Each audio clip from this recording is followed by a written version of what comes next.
Deus nos convida a viver pela fé, dia após dia.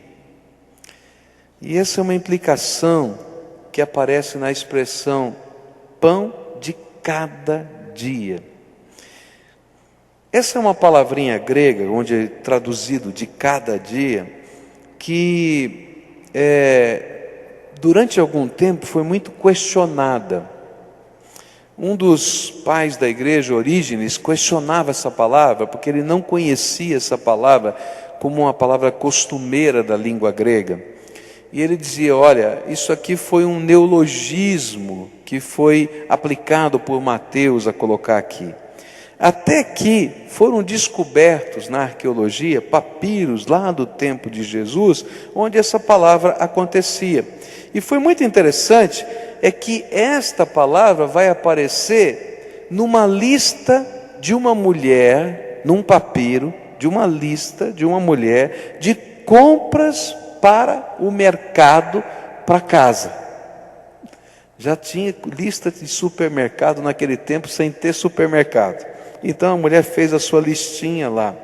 E era interessante que essa palavra aparecia do lado de algumas coisas, e de alimentos em particular, que não adiantava comprar de uma vez, que tinha que ser comprado todo o dia.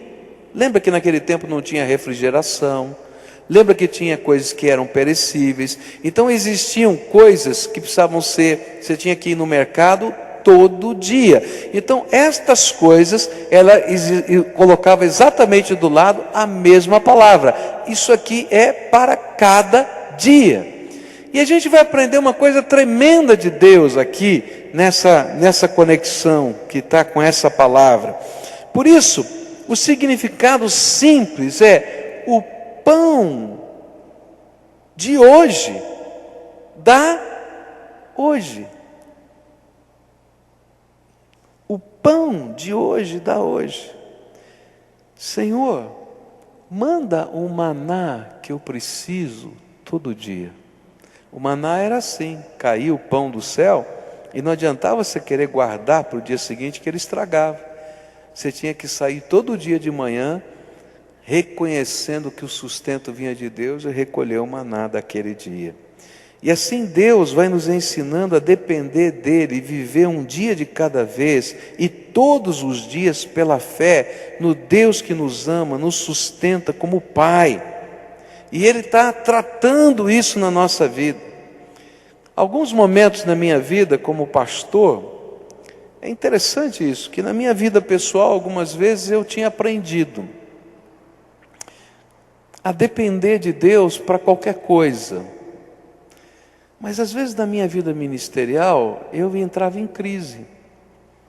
Porque Deus colocava alguns desafios que eram muito maiores do que a minha capacidade. Muito maiores. Você não tem nem ideia. E algumas vezes eu perdi a noite de sono.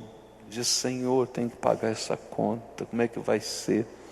Bom, eu fui fazer uma cirurgia uma vez, e eles dão lá um pré-anestésico para a gente, né? E esse pré-anestésico a gente fica falando um monte de bobagem, né? Tal. E aí foi um médico da igreja me acompanhar na cirurgia, né? E isso já faz uns 15 anos, mais ou menos, mais de 12 anos com certeza. Ele foi para lá acompanhar na cirurgia. E aí, quando eu voltei da cirurgia, estava lá esse médico amigo que acompanhou a cirurgia, membro da igreja. Ele disse assim, e eu perguntei, falei muita bobagem, que a gente toma aquele remédio e fica falando, não pastor, o senhor só falou das contas da igreja que o senhor tem para pagar. O senhor só dizia, tem que pagar isso, tem que pagar aquilo outro, e assim vai. E queridos, até que um dia Deus teve que quebrar o meu coração. Disse, filho, eu já te ensinei na tua vida pessoal que sou eu que dou o pão de cada dia. O que você tem que tomar cuidado é só de fazer aquilo que eu te mandar. Porque aquilo que eu estou mandando você fazer, pode ter certeza que eu sou responsável. Agora, o que você fizer da tua cabeça sem depender de mim, você é responsável. E aí eu aprendi a depender de Deus nas coisas grandes e nas coisas pequenas. Queridos, eu não tenho mais temor. Se eu sei que Deus me mandou fazer alguma coisa, e se vem essa convicção do Espírito, que é palavra de Deus, revelação do Espírito na nossa alma, eu dou passos de fé, porque eu sei em quem eu tenho crido. Ele é fiel e poderoso, Ele é tremendo. E queridos, coisas de Deus acontecem, tremendas. E eu vou aprendendo que elas não vão acontecer antecipadamente. Eu digo que para minha esposa assim, né, disse para ela: você quer aprender a viver com emoção? Então anda nos caminhos de Deus, porque Deus faz as coisas eletrizantes, vem no dia certo, na hora certa, no momento certo, e a gente vai sabendo que é graça do Todo-Poderoso.